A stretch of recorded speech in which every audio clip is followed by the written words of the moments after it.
आपण पाहत आहात नाशिक खबर न्यूज, जनतेचे हक्काचे व्यासपीठ।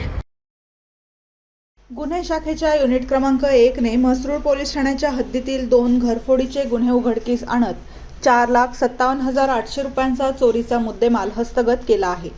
चोरीतील तांबे पितळाची भांडी आणि कॉपर वायर खरेदी करणाऱ्या दोघांना पोलिसांनी अटक केली असून मुख्य 2 आरोपी अद्याप फरार आहेत। म्हसरूळ पोलीस ठाण्यात गुन्हा दाखल क्रमांक 281/2026 चा समांतर तपास सुरू असताना पोलीस अंमलदार आप्पा पानवळ यांना मिळालेल्या गोपनीय माहितीच्या आधारे पोलिसांनी देवळाली गाव येथील शेहबाज कासिम चौधरी याला ताब्यात घेतले। त्याच्याकडून 3,10,800 रुपयांची चोरीची तांबे पितळाची भांडी जप्त करण्यात आली। चौकशीत अशरफ हमीद शेख आणि खुर्शीद हमीद शेख यांनी हा माल विकल्याचे निष्पन्न झाले।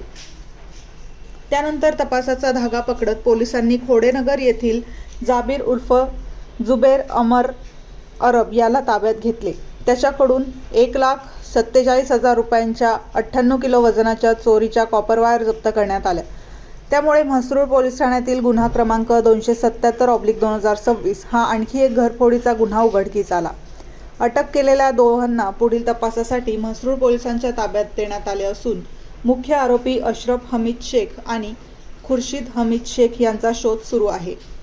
ही उल्लेखनीय कारवाई आयुक्त संदीप कर्णिक, पोलीस उपायुक्त गुन्हे शाखा किरण कुमार चव्हाण आणि सहाय्यक पोलीस आयुक्त संदीप मिटके यांच्या मार्गदर्शनाखाली वरिष्ठ पोलीस निरीक्षक डॉ. अंचल मुदगल यांच्या नेतृत्वात पोलीस उपनिरीक्षक चेतन श्रीवंत, गोरक्ष साबळे, राम बर्डे तसेच चालक समाधान पवार आणि चालक श्रेणी पोलीस उपनिरीक्षक किरण शिरसाट यांनी यशस्वीपणे पार पाडली।